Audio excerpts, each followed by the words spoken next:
అందరికీ నమస్తే. నేను Vaishnavi. Welcome to be spiritual talks. పరమ పావనమైన ఆషాఢ పూర్ణిమ పర్వదినం ఇది. అన్ని తిథుల్లోకెల్లా పూర్ణిమ ఆధ్యాత్మిక సాధనకి చాలా యోగ్యమైనది.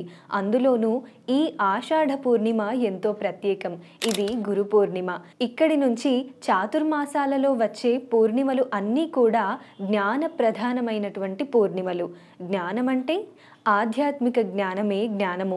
సృష్టిలో విద్యలు ఎన్నైనా ఉండవచ్చుగాక, కానీ అధ్యాత్మ విద్యా విద్యానామని భగవద్గీతలోని విభూతి యోగం 32వ శ్లోకంలో శ్రీకృష్ణుడు చెప్పినట్లుగా విద్యలన్నింటిలోకెల్లా ఆధ్యాత్మ విద్య చాలా గొప్పది. మిగిలినవన్నీ భౌతికమైన సుఖదుఖాలకు మాత్రమే పరిమితమై ఉంటాయి. జీవుడిని తరింపజేసే విద్య ఆధ్యాత్మ విద్య. అందుకే ఆధ్యాత్మ విద్య ఎవరు బోధిస్తారో అతనిని సద్గురువుగా భావన చేసి ఆరాధించాలి. అసలు ఒక్క అక్షరం నేర్పిన వాడినైనా గురువుగా గౌరవించవలసిందే అని మన శాస్త్రాలు చెబుతున్నాయి. అందుకు విద్యలు పరా విద్యలు, అపరా విద్యలు అని రెండు విధాలుగా చెప్పబడుతూ ఉంటాయి. అపరా విద్యలు అంటే లౌకికమైన విద్యలన్నీ కూడా అందులోకి వస్తాయి. పరా విద్య అంటే బ్రహ్మ విద్య, మోక్షానికి పనికి వచ్చే ఆధ్యాత్మ విద్య. ఈ రెండు విద్యలు బోధించే వాళ్ళు గురువులే. ప్రతి వారిని గౌరవించాలి. అందున పరా విద్యను నేర్పినటువంటి వారిని భగవంతునితో సమానంగా ఆరాధించుకోవాలి. అందుకు గురువు ఆరాధనలో గురుర్బ్రహ్మ గురుర్విష్ణు గురుర్దేవో మహేశ్వరః గురు సాక్షాత్ పరబ్రహ్మ తస్మై శ్రీ గురవే నమః. దీని అర్థం ఏమిటంటే గురువును బ్రహ్మ విష్ణు శివాత్మకమైన పరబ్రహ్మగా భావించి ఆరాధించాలి అని. బ్రహ్మ విష్ణు శివస్వరూపం గురువులో కనబడుతుంది. అందుకు భారతీయ సంస్కృతి ప్రకారం సృష్టి స్థితి లయలకు హేతువైన పరమాత్మ ఒకడున్నాడు. ఆయననే పరబ్రహ్మ అంటారు. అంటే అన్నింటికీ అతీతమై అన్నింటినీ మించిపోయి ఉండిన తత్వమే పరబ్రహ్మ తత్వము. ఆ పరబ్రహ్మమే సృష్టి స్థితి లయలు చేసేటప్పుడు బ్రహ్మ విష్ణు శివాత్మకంగా ఉన్నది. కనుక వీరు ముగ్గురు ఒకే పరబ్రహ్మం యొక్క స్వరూపము. అలాంటి స్వరూపమే గురువు అని భావించాలి. బ్రహ్మ అంటే సృష్టికర్త, విష్ణువు అంటే స్థితికర్త, రుద్రుడు అంటే లయకర్త. వినాశనం చేసేవాడు కాదు, లీనము చేసేవాడు అని అర్థం. అంటే మరుగుపరిచేవాడు లేదా లీనము చేయువాడు అని. ఇందులో ఉన్న ఆంతర్యం ఏమిటో మనం గమనించినట్లయితే, ఏదైనా పని ప్రారంభించటం సృష్టి అనుకుంటే ఆ పనిని చక్కగా కొనసాగించడం స్థితి. అలాగే ఆ పనిని పూర్తి చేసి లయం పొందటమే లయం. ఈ మూడు ఒకే పనిలోని మూడు భాగములు.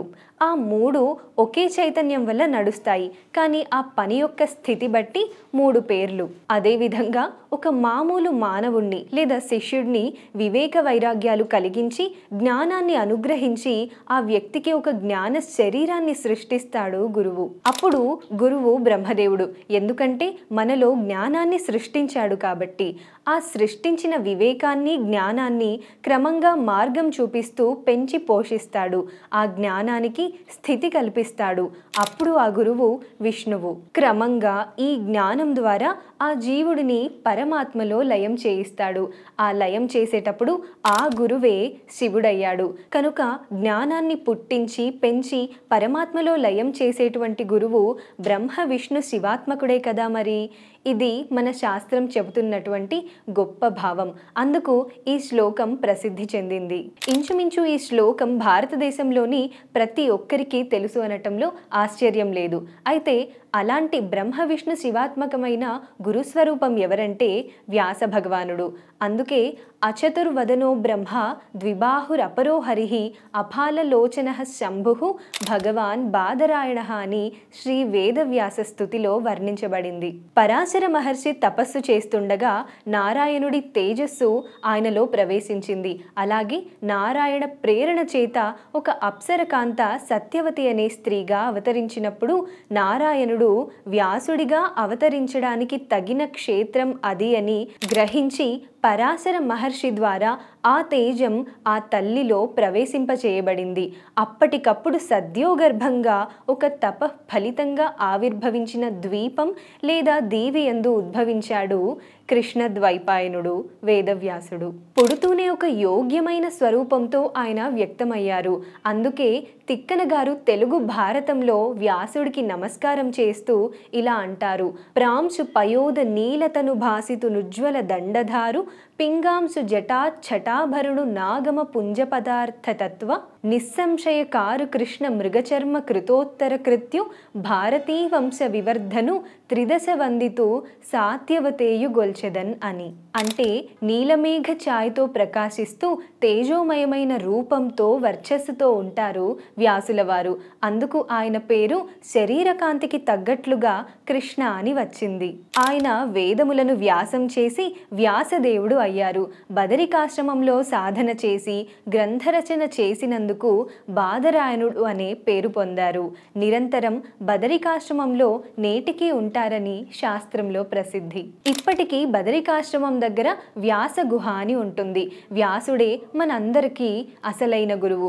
ఎందుకంటే ఈరోజు మనం ఒక సంస్కృతి, సంస్కారం, ఒక ధర్మం, వేదాంతం, విజ్ఞానం, ఉపాసన వీటన్నింటి గురించి మాట్లాడుతున్నామంటే ఇవన్నీ మనకి అనుగ్రహించింది వ్యాసుల వారే. కావలసినవన్నీ వ్యాస మహర్షి మనకు అందించి పెట్టారు.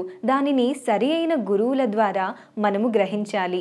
వ్యాసుడి విజ్ఞానాన్ని మనకు ఎవరు బోధిస్తారో వారిని మనం వ్యాస రూపంలో గురువుగా ఆరాధించుకొని వ్యాసునికి నమస్కరించుకోవాలి.